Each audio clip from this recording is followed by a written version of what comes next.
Hello students, Cisco networking academy వారి networking essentials course మనం చూస్తున్నాం కదా. సో దాంట్లో ఇప్పటివరకు కూడా మనం నెట్వర్క్ సంబంధించిన కొన్ని బేసిక్స్ నేర్చుకుంటూ వచ్చాము. అలాగే నెట్వర్క్స్ని ఎలా ఫామ్ చేయాలి, అలానే నెట్వర్క్స్లో మనం ట్రాన్స్మిషన్ చేసేటప్పుడు మనం ఉపయోగించేటువంటి different types of layers, models గురించి చూడటం జరిగింది. ఇక ఈ రోజు మాడ్యూల్లో అతి ముఖ్యమైనటువంటి ఇంటర్నెట్ ప్రోటోకాల్ అంటే ఐపీ గురించి మనం తెలుసుకోవడానికి ప్రయత్నం చేద్దాము. ఎందుకంటే మనకి మోస్ట్ ఆఫ్ ది కేసెస్ లో ఇంటర్నెట్ ద్వారా కానీ మన నెట్వర్క్ ద్వారా ట్రాన్స్మిషన్ చేసేటప్పుడు ఐపీ అడ్రస్ ని ఎక్కువ మనం ఉపయోగిస్తూ ఉంటాం. సో ఈ ఐపీ అడ్రస్ ఏంటి, దీని అసలు ఎలా మనం అసైన్ చేస్తారు, అసలు ఐపీ అడ్రస్ లోపల ఏముంటుంది అనేది ఈ మాడ్యూల్లో మనం నేర్చుకోబోతున్నాం. ఓకే, సో మనకి తెలుసు, మనం ఎప్పుడైనా సరే మన సిస్టమ్ ని కానీ మన ఫోన్ ని కానీ మన ఇంటర్నెట్ కనెక్ట్ చేసినప్పుడు మనకి ఒక ఐపీ అడ్రస్ అనేది మన డివైస్ కి అసైన్ అవుతూ ఉంటుంది. ఈ ఐపీ అడ్రస్ ద్వారానే మన సిస్టమ్ అనేది యూనిక్ గా వరల్డ్ వైడ్ గా ఐడెంటిఫై చేయబడుతుంది. అలానే విత్ ఇన్ ది ల్యాన్ కూడా మన సిస్టమ్ ని యూనిక్ గా ఐడెంటిఫై చేయడానికి మనం ఈ ఐపీ అడ్రస్ ని ఉపయోగించుకోవచ్చు. ఓకే, సో నాట్ ఓన్లీ ఈ సిస్టమ్స్ మాత్రమే కాదు, మన నెట్వర్క్ కి కనెక్ట్ చేసేటువంటి ప్రింటర్స్ కానివ్వండి, అలానే ఆ ఇంటర్నెట్ ప్రోటోకాల్ దొరికే ఫోన్స్ కానివ్వండి, వీటన్నిటి కూడా మనం ఈ ఐపీ అడ్రస్ అనేది అసైన్ చేస్తాం. దీని ద్వారానే మనకి రూటర్స్ అనేవి మన సిస్టమ్ ఎక్కడ ఉంది అనేది ఈజీగా ఐడెంటిఫై చేయగలుగుతాయి. ఓకే, సో నెట్వర్కింగ్ డివైజెస్ లో మోస్ట్లీ మన సిస్టమ్స్ ని ఐడెంటిఫై చేయడానికి, మన ట్రాఫిక్ ని ఒక చోట నుంచి ఇంకో చోట పంపించడానికి ఈ ఐపీ అడ్రస్ ద్వారానే ట్రేస్ అవుట్ చేస్తూ ఉంటాయి అన్నమాట. ఓకే, సో ఈ ఐపీ అడ్రస్ గురించి తెలుసుకునే ముందు ఒకసారి మనకి ఈ ఐపీ అడ్రస్ లో ఉండేటువంటి స్ట్రక్చర్ నేర్చుకుందాము. సో జనరల్ గా మనం ఉపయోగించేది IPv4 అడ్రసింగ్ అన్నమాట. ఓకే, ఇప్పుడు రీసెంట్ గా మనకి IPv6 కూడా వచ్చింది, కానీ మోస్ట్ ఆఫ్ ది ప్లేసెస్ అది ఇంకా అవైలబుల్ లేదు కాబట్టి IPv4 అందరూ కూడా యూజ్ చేస్తున్నారు. సో IPv4 అడ్రస్ వచ్చేసి చూడటానికి ఎలా ఉంటుందంటే, ఇక్కడ మీరు స్క్రీన్ మీద చూసిన విధంగా మన సిస్టమ్ లో ఇది గమనిస్తూ ఉంటాము. ఓకే, నేను మీకు చూపించే ప్రయత్నం చేస్తాను. రైట్, సో ఇదిగోండి, ఇక్కడ నేను హైలైట్ చేసిన విధంగా ఇది మన సిస్టమ్ లో కనిపించేటువంటి ఒక ఐపీ అడ్రస్ ఇలా ఉంటుంది. Okay, so IP address general గా ఏంటంటే ఇది ఒక 32 బిట్ అడ్రస్. ఈ 32 బిట్స్ ని మనం 4 ఆక్టేట్స్ అంటే 4 పార్ట్స్ గా మనం చేస్తాం అన్నమాట. ఒక్కొక్క గ్రూప్ లో మనకి 8 బిట్స్ ఉంటాయి. సో 4 8s 32 బిట్స్ ఈ ఐపీ అడ్రస్ లెంగ్త్ అన్నమాట. ఓకే, ఇకపోతే ఈ చూడండి, ఈ 4 పార్ట్స్ ని సపరేట్ చేయడానికి ఒక్కొక్కటి డాట్ ద్వారా మనం సపరేట్ చేస్తాము. జనరల్ గా ఇది మనకు అర్థం అవడం కోసం అని డెసిమల్ నోటేషన్ చూస్తాము, కానీ జనరల్ గా మనకి ఇది బైనరీ రిప్రజెంటేషన్ లోనే ఉంటది. ఓకే, ఇక్కడ మనం చూడొచ్చు, మనం ఏదైతే ఇక్కడ 192.168.1.5 అని చెప్పుకుంటున్నాము, మనకు కనిపించే ఈ డెసిమల్ నోటేషన్ లో ఉండేటువంటి అడ్రస్, దీని కనుక మనం బైనరీలో కన్వర్షన్ చేస్తే ఈ విధంగా ఉంటుంది అనమాట. ఓకే, 1s and 0s మనం రిప్రజెంట్ చేస్తాం కదా బైనరీ అంటే. సో 1s and 0s లో మనకి ఈ విధంగా ఉంటది ఆ 32 బిట్ అడ్రస్. ఓకే, యాక్చువల్ గా this is the IPv4 address. మనం ఇక్కడ చూసిన విధంగా ఒక్కొక్క గ్రూప్ లో మనకి 8 బిట్స్ ఉంటాయి. ఆ 8 బిట్స్ ని మనం సపరేట్ చేస్తూ 4 పార్ట్స్ గా తీసుకుంటాం అన్నమాట. ఓకే, సో దీన్ని మనం డాటెడ్ డెసిమల్ నోటేషన్ అంటాం. ఇలా 192.168.1.5 ఇలా ఉంటుంది కదా అనమాట. రైట్, సో ఇక నెక్స్ట్ ఇప్పుడు మనకి ఈ బైనరీ నంబర్, డెసిమల్ నంబర్ ఇదంతా ఒకసారి మనం కనుక రివైజ్ చేసుకుంటే ఆల్రెడీ మనకు తెలుసు binary to decimal, decimal to binary conversion ఎలా చేయాలో. అయితే ఒకసారి మనం దాన్ని రీక్యాప్ చేసుకునే ప్రయత్నం చేద్దాము. ఆల్రెడీ మనం అనుకున్నాం కదా, IPv4 లో మనకి 32 బిట్స్ ఉంటాయి అడ్రస్ లో. ఆ 32 బిట్స్ ని మనం డెసిమల్ నోటేషన్ లో చూస్తాము, కానీ యాక్చువల్ గా మనం అది బైనరీ రిప్రజెంటేషన్ లో చూపించాలన్నమాట ఇంటర్నల్ సిస్టమ్ లోకి వెళ్ళినప్పుడు. అయితే సో ఎలా మనం డిటర్మైన్ చేస్తాం, ఎలా క్యాలిక్యులేషన్ చేస్తామంటే మనకు తెలుసు, ఇప్పుడు మనం బైనరీ టు డెసిమల్ ఎలా కన్వర్షన్ చేయాలో ఒకసారి చూద్దాం. ఓకే, ఇక్కడ మీరు చూస్తే కనుక సపోజ్ 8 బిట్ రిప్రజెంటేషన్ ఇక్కడ మీకు కనిపిస్తుంది. 8 1s ఇక్కడ ఉన్నాయి మీకు. సో 8 1s యాక్చువల్లీ ఇది బైనరీ నంబర్. దీన్ని మనం డెసిమల్ నంబర్ లో కన్వర్షన్ చేస్తే వాల్యూ ఎలా వస్తుంది మనకు తెలుసు. సో ఇక్కడ నుంచి మనం రైట్ సైడ్ నుంచి మనం స్టార్ట్ చేస్తాము. ఓకే, సో ఇది మనకి 2/0, 2/1, 2/2, 2/3, 2/4, 2/5, 2/6 and 2/7. So 2/0 anything power 0 is equals to 1 కదా, అందుకని మనకి ఇదిగోండి ఇక్కడ 1 కనిపిస్తుంది. దీని యాక్చువల్ క్యాలిక్యులేషన్ ఇక్కడ వస్తుంది మీకు. నెక్స్ట్ 2/1 అంటే 2 కదా, ఇదిగోండి 2. నెక్స్ట్ 2/2, 2/2 అంటే 2 స్క్వేర్ అన్నమాట. 2 స్క్వేర్ అంటే 4, ఇదిగోండి. Next 2 cube 8. నెక్స్ట్ 2/4 16, 32, 64, 128. సో ఇలా మనకి ఒక్కొక్క బైనరీ డిజిట్ యొక్క మనకి వాల్యూని క్యాలిక్యులేట్ చేస్తే పవర్స్ లో మన డెసిమల్ లో కన్వర్షన్ ఇలా వస్తుంది. సో ఆల్ వన్స్ మీన్స్ దానికి ఈక్వల్ గా ఉండే డెసిమల్ వాల్యూ ఏంటంటే 255 అన్నమాట. ఆల్ జీరోస్ ఉన్నాయి అనుకోండి, ఆల్ జీరోస్ ఉన్నప్పుడు ఏంటి మనకి వాల్యూ 0 వస్తుంది అనమాట. సో ఆల్ వన్స్ ఉంటే 255, ఆల్ జీరోస్ ఉంటే 0 అనమాట. నెక్స్ట్ అలానే మిక్స్డ్ లో ఉంటే కనుక ఇక్కడ మీరు చూడొచ్చు, ఇక్కడ కనుక మిక్స్డ్ లో ఉంటే కనుక ఎలా మనం క్యాలిక్యులేట్ చేస్తామంటే సేమ్ ఇక్కడ నుంచి స్టార్ట్ చేసుకొని వస్తాము. ఎక్కడైతే మనకు 1 ఉన్నది అది మన కౌంట్ లోకి వస్తే 0 ఉన్నది మల్టిప్లై చేసి 0 అయిపోయింది కాబట్టి దాన్ని పక్కన పడేస్తాము. సో 2 పవర్ 0 1, 2 పవర్ 1 అంటే 2, 2 పవర్ 2 అంటే 4, నెక్స్ట్ 2 పవర్ 3, 2 పవర్ 4 మనకి జీరోస్ ఉన్నాయి కాబట్టి వెళ్ళిపోతే నెక్స్ట్ 2 పవర్ 5 అంటే 32 అన్నమాట. ఇదిగోండి 32 plus 4 plus 2 plus 1, so total గా 39. సో ఈ పర్టికులర్ బైనరీ నంబర్ కి ఈక్వలెంట్ డెసిమల్ నంబర్ 39 అన్నమాట. ఓకే, ఈ విధంగా మనం బైనరీ నుంచి డెసిమల్ కి కన్వర్షన్ చేస్తాం. మనకు చాలా ఈజీ ప్రాసెస్ మనకు తెలిసింది. సో ఇది మనకి ఇంపార్టెంట్. అలానే డెసిమల్ టు బైనరీ కన్వర్షన్ కూడా మనకు తెలుసు. ఓకే, ఇచ్చిన నంబర్ ని మనం 2 తో కనుక డివిజన్ చేసుకుంటూ వెళ్ళిపోతామంటే వచ్చేటువంటి రిమైండర్స్ మనం గ్రూపింగ్ చేసుకుంటూ వస్తే మనకి బైనరీ నంబర్ వస్తుంది, రైట్? సో ఇక్కడ చూద్దాము మనకి ఓవరాల్ గా ఏదైతే మనకి బైనరీ నంబర్ ఉందో దాన్ని మనం డెసిమల్ లోకి మార్చినప్పుడు ఏ విధంగా వస్తుంది. ఇక్కడ మనం తీసుకున్న ఎగ్జాంపుల్ 192.168.1.5 ఉంది కదా, దాన్ని మనం చూడడం జరిగింది. So this is the binary representation for 192 and this is for 168 and this is for 1 and this is for 5. Okay, so దాన్ని మనం కన్వర్షన్ చేసుకుంటా వచ్చినప్పుడు చూడండి ఇక్కడ 0 ఉంది కదా, జీరోస్ అన్ని మనకి వెళ్ళిపోతాయి. So 2 power 0, 2 power 1, 2 power 2, 3, 4, 5, 2 power 6, 2 power 7. ఇక్కడ మనకి 1s ఉన్నాయి కాబట్టి we are adding those values. 128 plus 64 అంటే 192. ఓకే, ఆ విధంగా రిమైనింగ్ వాటికి కూడా మనం క్యాలిక్యులేట్ చేసినప్పుడు సో కన్సర్న్ కి సంబంధించినటువంటి డెసిమల్ రిప్రజెంటేషన్ మనకు వస్తుంది. సో బైనరీ డెసిమల్ కన్వర్షన్ చేసినప్పుడు ఈ విధంగా మనకి 192, 168, 1.5 అనే వాల్యూ మనకు వస్తుంది అనమాట. ఓకేనా? సో చూడండి, ఇదిగోండి మనకి ఆక్టేట్లు మనకి ఏవైతే ఉన్నాయో వాటి పొజిషన్ ప్రకారంగా మనం ఇచ్చినటువంటి అసైన్ చేసిన వాల్యూస్. ఎందుకంటే ప్రతి ఆక్టేట్ అంటే ప్రతి గ్రూప్ లో కూడా మనకి 8 బిట్స్ మాత్రమే ఉంటాయి. సో ఆ 8 బిట్స్ కి మనం ఈ విధంగా క్యాలిక్యులేషన్ చేయడం అనేది జరుగుతుంది అనమాట. ఇది మీరు గుర్తుంచుకోవాలి, చాలా ఇంపార్టెంట్. ఓకే, నెక్స్ట్ ఇకపోతే ఈ అసలు IPv4 స్ట్రక్చర్ ఎలా ఉంటుంది అంటే జనరల్ గా మనకి 32 బిట్స్ అని చెప్తున్నా కదా. సో ఈ 32 బిట్స్ లో మనకి 2 పార్ట్స్ ఉంటాయి అన్నమాట. ఓకే, సో 2 పార్ట్స్ ఉంటాయి. ఆ 2 పార్ట్స్ లో ఒకటి ఏంటంటే ఒక పార్ట్ ఏమో ఆ పర్టికులర్ సిస్టమ్ అనేది ఏ నెట్వర్క్ లో ఉంది ఐడెంటిఫై చేయడానికి, నెక్స్ట్ రెండో పార్ట్ ఏమో అసలు ఆ సిస్టమ్ ని ఐడెంటిఫై చేయడానికి కావాల్సినటువంటి నంబరింగ్ అన్నమాట. ఓకే, 2 పార్ట్స్ అంటాము. మొదటి పార్ట్ ఏమో నెట్వర్క్ ని ఐడెంటిఫై చేస్తుంది, రెండో పార్ట్ ఏమో హోస్ట్ ని ఐడెంటిఫై చేస్తుంది అన్నమాట. ఓకే, అందుకనే ఈ విధమైనటువంటి ఐడెంటిఫికేషన్ జనరల్ గా ఏంటంటే మనకి అడ్రస్ లో మనకి ఏం తెలియదు. 192.168.5.1 అంటే దాంట్లో మనకి ఏం తెలియదు. కానీ దాంట్లో నుంచి మనకి ఏది హోస్ట్ ఏది నెట్వర్క్ పార్ట్ మనం తెలుసుకోవాలనుకుంటే మనకి దానికి ఉపయోగపడే ఒకే ఒక పార్ట్ ఏంటంటే సబ్నెట్ మాస్క్ అన్నమాట. ఓకే, అందుకని మనం చూస్తూ ఉంటాము ప్రతి ఐపీ అడ్రస్ దగ్గర కూడా ఒక సబ్నెట్ మాస్క్ వాల్యూ మనకు కనిపిస్తూ ఉండేది. ఇదిగోండి ఇలా ఉంటుంది సబ్నెట్ మాస్క్. సో ఈ ఐపీ అడ్రస్ తో ఈ సబ్నెట్ మాస్క్ ని జోడించడం వల్ల మనకి ఏం తెలుస్తుందయ్యా అంటే ఆ ఐపీ అడ్రస్ అనేది ఏ నెట్వర్క్ కి సంబంధించింది, అలానే ఆ నెట్వర్క్ లో ఆ పర్టికులర్ డివైస్ యొక్క అడ్రస్ ఏంటి అనేది మనం ఈ సబ్నెట్ మాస్కింగ్ ద్వారా మనం తెలుసుకోవచ్చు అన్నమాట. ఓకే, సో అందుకని ఐపీ అడ్రస్ కి తోడుగా మనకి ఎప్పుడు కూడా ఒక సబ్నెట్ మాస్క్ అనేది దానికి అటాచ్మెంట్ గా వస్తూ ఉంటది to identify that particular network, A network లో మనకి ఆ సిస్టమ్ ఉంది, అలానే ఆ సిస్టమ్ యొక్క అడ్రస్ ఏంటి అని తెలుసుకోవడం కోసం. ఓకే, ఇక్కడ మీరు చూస్తే 2 డిఫరెంట్ నెట్వర్క్స్ ఇక్కడ కనిపిస్తున్నాయి. ఈ 2 డిఫరెంట్ నెట్వర్క్స్ కూడా ఫిజికల్ గా ఒకే చోట ఉండొచ్చు, కానీ లాజికల్ అవి 2 డిఫరెంట్ నెట్వర్క్స్ అన్నమాట.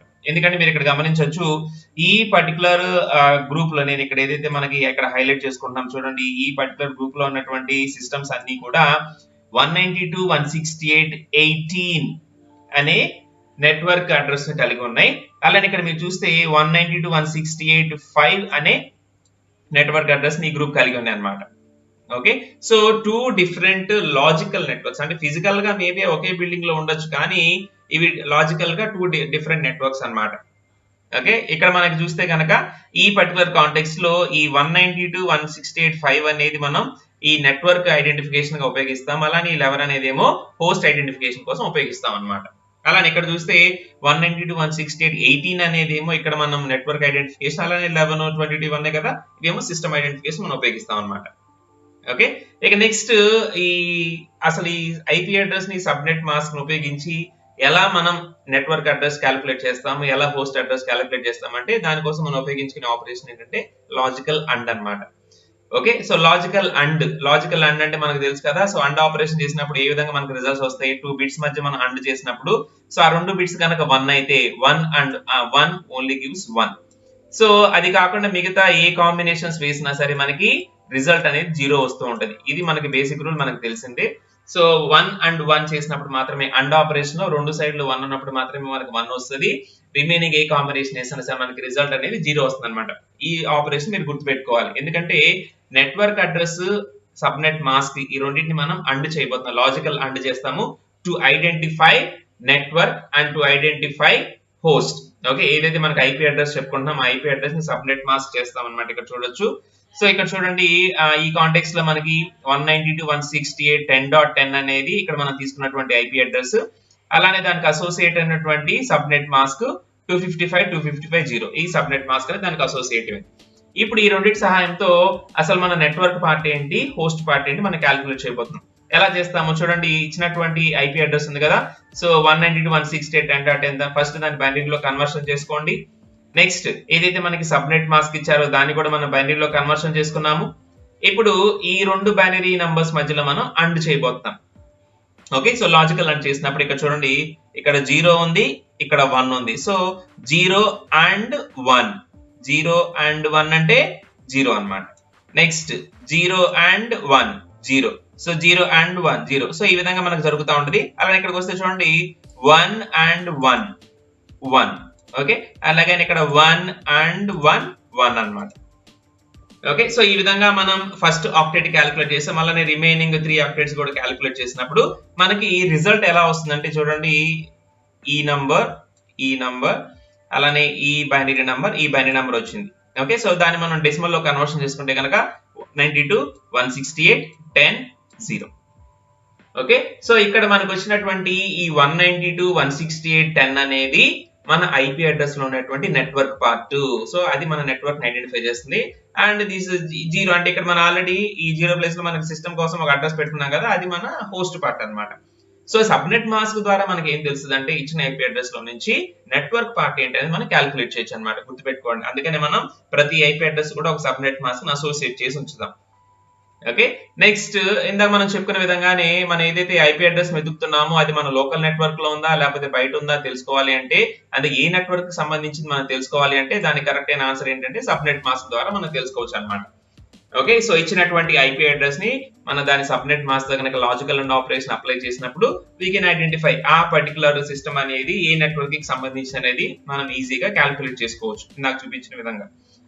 రైట్, సో ఇక నెక్స్ట్ వచ్చేసి మనకి ఎనీ నెంబర్ ఆఫ్ హోస్ట్లు ఉంటాయి. మనం నెట్వర్క్ పార్ట్ ఐడెంటిఫై చేసాం కదా, ఇంకా రిమైనింగ్ మనకి ఎనీ నెంబర్ ఆఫ్ హోస్ట్లు ఉంటాయి ఆ పర్టికులర్ నెట్వర్క్ లో క్యాలిక్యులేట్ చేసుకోవాలనుకున్నప్పుడు మనకి చిన్న క్యాలిక్యులేషన్ ఉంటుంది.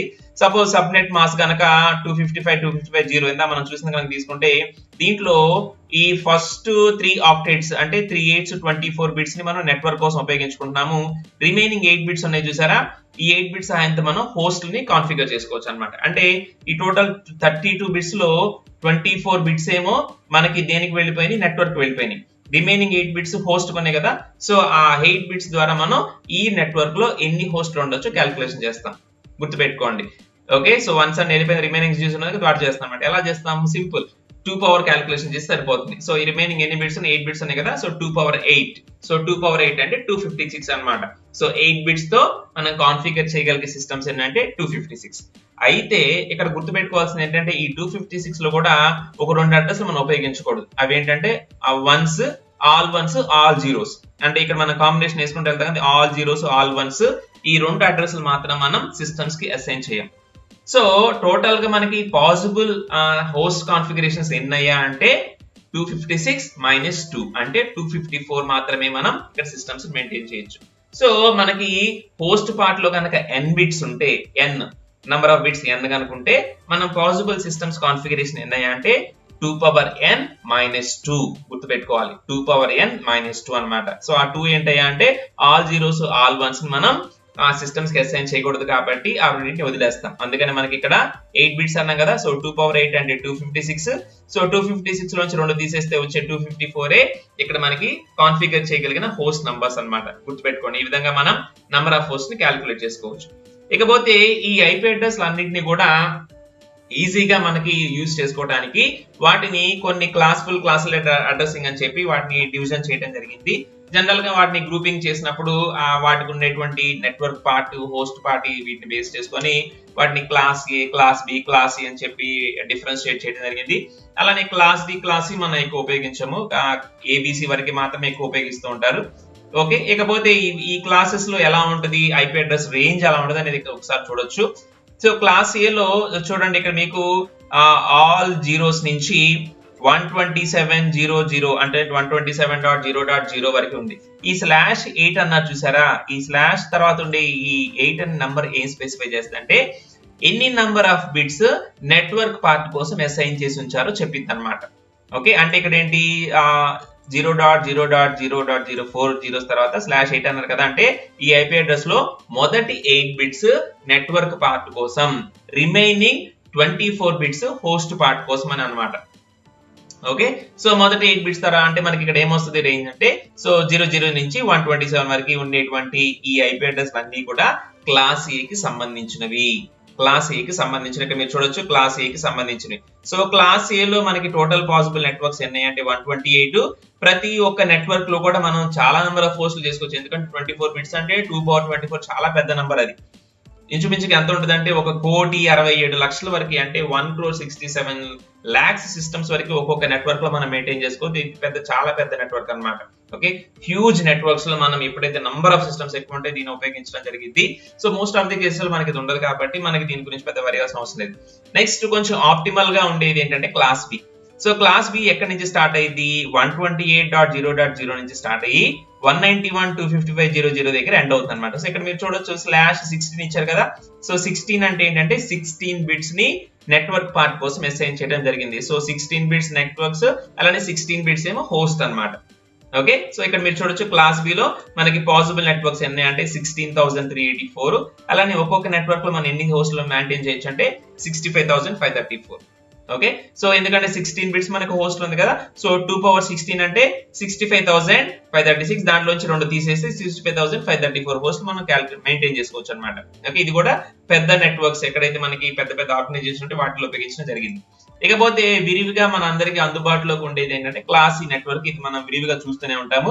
దీంట్లో అడ్రసెస్ 192.00 నుంచి స్టార్ట్ అయ్యి 223, 255, 255.0 వరకు ఉంటాయి. దీంట్లో మొదటి 24 బిట్స్ ని నెట్వర్క్ కోసం ఉపయోగించడం జరిగింది, మీరు గమనించాలి. మొదటి 24 బిట్స్ ని నెట్వర్క్స్ కోసం ఉపయోగించడం జరిగింది. రిమైనింగ్ 8 బిట్స్ మాత్రమే మనం హోస్ట్ కాన్ఫిగరేషన్ ఉపయోగిస్తాం. సో 8 బిట్స్ అంటే నాకు చూసాం కదా, 2/8 అంటే 256 -2 చేస్తే 254 హోస్ట్ అన్నమాట. అంటే చిన్న చిన్న నెట్వర్క్స్ కి, జనరల్ గా మనం హోమ్ నెట్వర్క్స్ కానివ్వండి, చిన్న చిన్న ల్యాబ్ లో ఉపయోగించే వాటికి కానివ్వండి, మనం ఈ క్లాస్ కి సంబంధించినటువంటి ఐపీ అడ్రస్ మనం అసైన్ చేసుకుంటా ఉంటాం. ఎందుకంటే మనకి నంబర్ ఆఫ్ సిస్టమ్స్ తక్కువ ఉంటే మనం ఉపయోగించుకునేది, అలానే మోర్ నంబర్ ఆఫ్ నెట్వర్క్స్ మనం ఫామ్ చేసుకోవచ్చు. కాబట్టి జనరల్ గా మోస్ట్ ఆఫ్ ది కేసులు మనకి ఇది కనిపిస్తూ ఉంటది. ఓకే, అలానే క్లాస్ డి అనేది మల్టీ కాస్టింగ్ క్లాస్ అనేది మనం ఎక్కువగా ఇక్కడ అందుబాటులో ఉంటుంది అనమాట. సో ఏబిసి వరకు మాత్రమే మనం ఎక్కువగా విరివిగా ఉపయోగిస్తూ ఉంటాం. ఓకే, ఇకపోతే ఈ ఐపీ అడ్రస్ లో మనకి 2 రకాలు ఉంటాయి, public IP address, private IP address అని చెప్పి. సో పబ్లిక్ ఐపీ అడ్రస్ ఎప్పుడు ఉపయోగిస్తామంటే ఎప్పుడైనా సరే మనం గ్లోబల్ గా ఇంటర్నెట్ కి కనెక్ట్ అవ్వాలనుకున్నప్పుడు అప్పుడు మన సిస్టమ్ కి పబ్లిక్ ఐపీ అడ్రస్ అనేది ఉపయోగించడం జరిగింది. సో ఈ పబ్లిక్ ఐపీ అడ్రస్ ఎక్కడి నుంచి వస్తుంది అంటే మనకి ఎవరైతే ఇంటర్నెట్ ఇస్తున్నారో వాళ్ళని మనం ఐఎస్పి అంటాం, ఇంటర్నెట్ సర్వీస్ ప్రొవైడర్, వాళ్ళు మనకి అసైన్ చేస్తారు ఈ పబ్లిక్ ఐపీ అడ్రస్. ఇకపోతే ప్రైవేట్ ఐపీ అడ్రస్ ఎక్కడ ఉపయోగిస్తామంటే whenever we are communicating with in an organisation, అంటే లోకల్ గా ఒక కంపెనీ లోపల కానీ ఒక కాలేజ్ లోపల కానీ మనం కమ్యూనికేషన్ చేసినప్పుడు మన సిస్టమ్స్ కి మనం ఇచ్చుకున్న ఐపీ అడ్రస్ అన్ని కూడా ప్రైవేట్ ఐపీ అడ్రస్ అన్నమాట. ఓకే, సో ఈ ప్రైవేట్ ఐపీ అడ్రస్ మనకి ఎవరికి వాళ్ళు ఇండివిజువల్ గా ఉపయోగించుకుంటా ఉండొచ్చు. సో దీన్ని మన గ్లోబల్ కమ్యూనికేషన్ ఉపయోగించకూడదు, ఓన్లీ లోకల్ కమ్యూనికేషన్ ఉపయోగించాలి.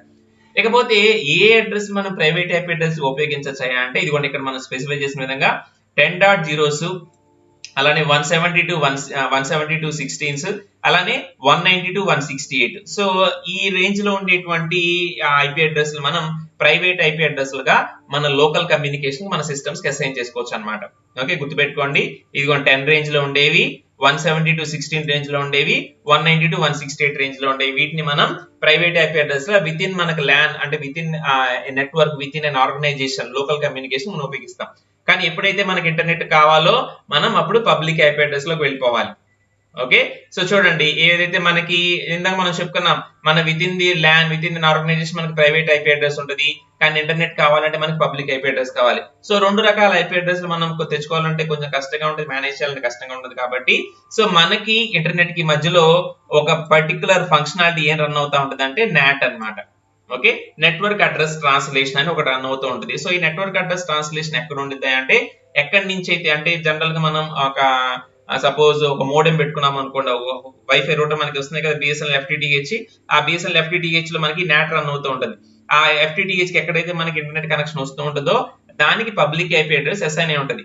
కానీ అక్కడి నుంచి మన లోపల ఉన్నటువంటి సిస్టమ్స్ అన్నిటి కూడా ప్రైవేట్ ఐపీ అడ్రస్లు ఉంటాయి. మరి ఈ రెండింటి మధ్యన పొంతన ఉండదు కదా, ఆ పొంతన కుదర్చడానికి ఒకదాని అడ్రస్ ఇంకో దానిలో మార్చడానికి ఉపయోగించేదే ఈ నాట్ అన్నమాట, నెట్వర్క్ అడ్రస్ ట్రాన్స్లేషన్. సో ఈ ఫంక్షనాలిటీ ద్వారా ఒక ఆర్గనైజేషన్ లోపల మనకి 100 సిస్టమ్స్ మెయింటైన్ చేస్తున్నా సరే ఆర్గనైజేషన్ కి ఒకే ఒక పబ్లిక్ ఐపీ అడ్రస్ తెచ్చుకోవడం ద్వారా ఈ నాట్ అనేది వాటన్నింటిని కూడా మాస్కింగ్ చేస్తూ ఉంటది, మ్యాప్ చేస్తూ ఉంటది అన్నమాట. ఓకే, సో బయటని చూసేటప్పుడు ఒక అడ్రస్ ఉంటుంది, లోపలికి వచ్చిన తర్వాత వాటన్నింటిని దానికి పంపిస్తూ ఉంటుంది అనమాట నాట్. దీని ద్వారా మనం ఇంటర్నల్ గా మనం నంబర్ ఆఫ్ సిస్టమ్స్ మెయింటైన్ చేసిన వాటన్నిటికి కూడా number of public IP address అవసరం లేకుండా ఒకే ఒక పబ్లిక్ ఐపీ అడ్రస్ తో మనం ఇంటర్నెట్ సర్వీస్ ప్రొవైడ్ చేయొచ్చు. ఓకే, ఇకపోతే ఈ ఐపీ అడ్రస్ మనకి ఎవరు అసైన్ చేస్తారు? జనరల్ గా ప్రైవేట్ ఐపీ అడ్రస్ అంటే మనం మన ఇష్టం వచ్చినట్టు కాన్ఫిగర్ చేసుకోవచ్చు. కానీ పబ్లిక్ ఐపీ అడ్రస్ ఏదైతే మనకి ఇంటర్నెట్ అవసరమో మరి వాటిని ఎవరో ఒకళ్ళు మనకి అసైన్ చేయాలి కదా. అసైన్ చేసే వాళ్ళే IANA, internet assigned names authority. So వీళ్ళు గ్లోబల్ గా అందరికి కూడా ఐపీ అడ్రస్ని అంటే పబ్లిక్ గా ఐపీ అడ్రస్ ని అసైన్ చేస్తూ ఉంటారు. ఓకే, వాళ్ళకి మొత్తం రెగ్యులేషన్ మొత్తం వాళ్ళ దగ్గర ఉంటుంది అనమాట. సో వీళ్ళు ఏం చేస్తారు, రీజనల్ గా ఉండేటువంటి కొన్ని రిజిస్ట్రీస్ ఉంటాయి అనమాట, రీజనల్ ఇంటర్నెట్ రిజిస్ట్రీస్ అని చెప్పి వాళ్ళకి ఐపీ అడ్రస్ అలొకేట్ చేస్తారు. వాళ్ళు ఏం చేస్తారు, వాళ్ళ కంట్రీస్ లోపల ఉన్నటువంటి ఇంటర్నెట్ సర్వీస్ ప్రొవైడర్స్ కి వాళ్ళు ఐపీ అడ్రస్ అసైన్ చేస్తారు. ఓకే, సో ఈ విధంగా ఇప్పుడు సపోజ్ ఎయిర్టెల్ ఉంది అనుకోండి, ఎయిర్టెల్ వాళ్ళు ఏం చేస్తారు, ఒక bunch of public IP address purchase చేస్తారు. సో దట్ వాళ్ళు వాళ్ళ కస్టమర్స్ కి ఇంటర్నెట్ ప్రొవైడ్ చేయాలంటే పబ్లిక్ ఐపీ అడ్రస్ అసైన్ అవ్వాలి కదా, సో వాళ్ళ నుంచి వాళ్ళు ఇస్తారనమాట. ఈ విధంగా ఒక హైరార్కియల్ మేనర్ లో ఈ ఐపీ అడ్రస్ అన్ని కూడా ఆర్గనైజ్ చేయబడుతున్నాయి, మీరు ఇక్కడ స్క్రీన్ మీద చూసిన విధంగా. ఓకే, ఇకపోతే మనకి ఈ అడ్రస్ లో మనకి 3 రకాలు ఉంటాయి, యూనికాస్ట్, బ్రాడ్కాస్ట్, మల్టీకాస్ట్ అని చెప్పి. యూనికాస్ట్ అంటే చాలా సింపుల్, హోస్ట్ టు హోస్ట్ అంటే నార్మల్ కమ్యూనికేషన్, ఒక సెండర్ ఒక రిసీవర్ కనుక ఉంటే మనం దాన్ని యూనికాస్ట్ అని పిలుస్తాం. యూనికాస్ట్ అంటే ఒకటే అన్నమాట, ఒక సెండర్ ఒక రిసీవర్ ఉంటే కనుక దాన్ని మనం యూనికాస్ట్ అంటాం. బ్రాడ్కాస్ట్ అంటే ఏంటి, ఒక సెండర్ ఆల్ రిసీవర్స్ అంటే ఒక నెట్వర్క్ లో ఉన్నటువంటి అన్ని సిస్టమ్స్ కి ఎప్పుడైతే మనం మెసేజ్ పంపించాలనుకుంటున్నామో దాన్ని బ్రాడ్కాస్టింగ్ అంటారు. ఓకే, బ్రాడ్కాస్టింగ్ గుర్తుపెట్టుకోండి, one host remaining all host అన్నిటికి వెళ్ళిపోయింది అనమాట, దాన్ని మనం బ్రాడ్కాస్టింగ్ అంటాం, అన్నిటికి పంపించేసింది. అలా కాకుండా ఒక హోస్ట్ కొన్నిటికి మాత్రమే, అంటే ఒకదానికంటే ఎక్కువ వాటికి పంపించాలి కానీ అన్నిటికి కాకుండా కొన్నిటికి మాత్రమే, ఒక గ్రూప్ ఆఫ్ సిస్టమ్స్ మాత్రమే పంపించాలనుకుంటే at that time we use multicast transmission. Okay, so multicast transmission ద్వారా ఏంటంటే ఒక మెసేజ్ ని అన్నిటి కాకుండా మనకు కావాల్సిన కొన్ని గ్రూప్ ఆఫ్ సిస్టమ్స్ కి మాత్రమే మనం పంపించవచ్చు అనమాట. ఈ విధంగా మనం నెట్వర్క్ లో ఉన్న ట్రాఫిక్ ని కొంతవరకు కంట్రోల్ చేయొచ్చు. ఓకే, సో ఏ సిచ్యువేషన్ లో ఏది అవసరమైతే మనం దాన్ని ఉపయోగించుకొని ఏదర్ యూనికాస్ట్, బ్రాడ్కాస్ట్, మల్టీకాస్ట్ ద్వారా మనం ఒక హోస్ట్ నుంచి ఇంకో హోస్ట్ కి మెసేజెస్ ని ట్రాన్స్ఫర్ చేసుకోవచ్చు. ఓకేనా, సో అర్థమైందా? ఈ విధంగా మనకి ఈ పర్టికులర్ ఐపీ ఇంటర్నెట్ ప్రోటోకాల్ ఏదైతే ఉందో దీన్ని మనం ఉపయోగించుకొని ఇంటర్నెట్ ద్వారా మనం కావాల్సినటువంటి సర్వీసెస్ ని పొందగలుగుతున్నాం. ఓకే, సో జస్ట్ క్లోజ్ చేసే ముందు ఒకసారి మీకు నేను చూపిస్తాను ఈ సిస్టమ్ లో అసైన్ చేయబడినటువంటి ఐపీ అడ్రస్ ఏంటయ్యా, దాని సబ్నెట్ మాస్క్ ఏంటి అంటే. So I just my command prompt. Okay, so already ఇంతకుముందు చూసిన విధంగా ఐపీ కాన్ఫిగ్ కనుక మీరు టైప్ చేస్తే యూ కెన్ సీ, చూడండి ఈ సిస్టమ్ కి అసైన్ చేయబడినటువంటి ఐపీ అడ్రస్ 192.168.0.1.3. అలానే దీనికి వచ్చినటువంటి సబ్నెట్ మాస్క్ 255.255.0. ఓకే, అలానే గేట్వే చెప్పాను కదా 192.168.0.1. సో ఈ 192.168.0.1.3 అనేది ప్రైవేట్ ఐపీ అడ్రస్. ఓకే, కానీ నేను ఇంటర్నెట్ కనెక్ట్ అయ్యాను. సో ఎలా వస్తుంది చూద్దాం, వెరిఫై చేద్దాం ఒకసారి. So I'm opening the browser. Okay, so చూసారు కదా ఇక్కడ మన సిస్టమ్ కి అసైన్ చేయబడిన ఐపీ అడ్రస్ 192.168.0.1.3. ఓకే, 192.168 అనేది ప్రైవేట్ ఐపీ అడ్రస్ కదా, మరి ప్రైవేట్ ఐపీ అడ్రస్ తో మనం ఇంటర్నెట్ ని యాక్సెస్ చేయలేం. Okay, so I'm trying to access our college website. Yeah, here you can see we're accessing the website. అంటే ఇంటర్నెట్ నాకు యాక్సెస్ అవుతుంది.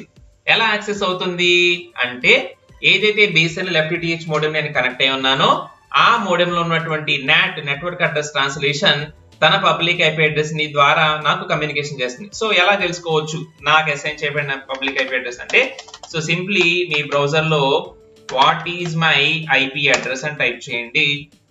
సో చాలా సైట్స్ ఉంటాయి మనకి చూపించేవి, ఏదో ఒక దాన్ని మీరు క్లిక్ చేస్తే కనుక ఇక్కడ మీరు చూడొచ్చు. ఓకే, సో ఇక్కడ మీరు చూసినటువంటి ఈ 117.216.217.226 ఉంది చూసారా, this is my public IP address. దీని ద్వారా నేను ఇంటర్నెట్ అనేది పొందగలుగుతున్నాను. ఓకే, ఈ అడ్రస్ నాకు ఇచ్చింది ఎవరు? ఇదిగోండి బిఎస్ఎన్ఎల్ వాళ్ళు, ఐఎస్పి. నాకు ఇచ్చినటువంటి ఐఎస్పి ఎవరంటే ఇదిగో చూడండి, మీరు ఇక్కడ చూస్తున్నారు కదా స్క్రీన్ మీద, బిఎస్ఎన్ఎల్ వాళ్ళు. ఓకే, సో బిఎస్ఎన్ఎల్ వాళ్ళు నాకు ఈ అడ్రస్ ని అసైన్ చేశారు. సో ఈ అడ్రస్ ద్వారా నేను ఇంటర్నెట్ ని పొందగలుగుతున్నాను. అర్థమవుతుంది కదా? సో ఈ విధంగా యాక్చువల్ గా నాకు సిస్టమ్ లో చూపిస్తున్న ఐపీ అడ్రస్ ఏమో, మళ్ళీ చూడండి, సిస్టమ్ లో చూపిస్తున్న ఐపీ అడ్రస్ ఏమో 192.168.0.1.3. This is private IP address. దాని ద్వారా నాకు నెట్ రాదు. కానీ నా ఎఫ్టిటిహెచ్ మోడల్ లో ఉన్నటువంటి నాట్ ఫంక్షనాలిటీ ద్వారా దానికి అసైన్ చేయబడిన ఈ పబ్లిక్ ఐపీ అడ్రస్ 117.216.217.226 ద్వారా నాకు ఇంటర్నెట్ అనేది సర్వీస్ లాగా అందబడుతుంది. ఎందుకంటే with in a local network లో మనం ఉపయోగించుకునే ప్రైవేట్ ఐపీ అడ్రసెస్ ని ఈ నాట్ ఏదైతే ఉందో అది మ్యాపింగ్ చేయగలదు, అది మాస్కింగ్ చేసి వీటన్నిటిని కూడా ఈ ఐపీ అడ్రస్ నుంచి వెళ్ళినట్లు చూపించగలదు అనమాట. ఓకేనా? సో అందుకని మనకి ఒక ఆర్గనైజేషన్ కి ఒక ఇంటర్నెట్ కనెక్షన్ తీసుకున్నా సరే దాంట్లో ఉండేటువంటి నంబర్ ఆఫ్ సిస్టమ్స్ అన్నిటి కూడా మనం ఇంటర్నెట్ ప్రొవైడ్ చేయొచ్చు with the help of this not, network address translation. ఓకేనా? ఈ విధంగా మనం మన సిస్టమ్ కి అసైన్ చేయబడినటువంటి పబ్లిక్ ఐపీ అడ్రస్ ని తెలుసుకోవచ్చు. Okay, simply open your browser and type what is my IP address, there you can get. Okay, so మన సిస్టమ్ కి అసైన్ చేయబడినటువంటి పబ్లిక్ ఐపీ అడ్రస్ ఇక్కడ చూడొచ్చు మనం. రైట్, సో ఇది మనకి చాలా ఇంపార్టెంట్ అమ్మా. ఇంటర్నెట్ ప్రోటోకాల్ అంటే ఐపీ గురించి మీకు కొంత అవగాహన అనేది ఉండాలి కాబట్టి, సో ఇది మనకి చాలా ఇంపార్టెంట్ మాడ్యూల్. ఓకేనా? సో మీరు కూడా ఒకసారి ప్రయత్నం చేయండి. రైట్.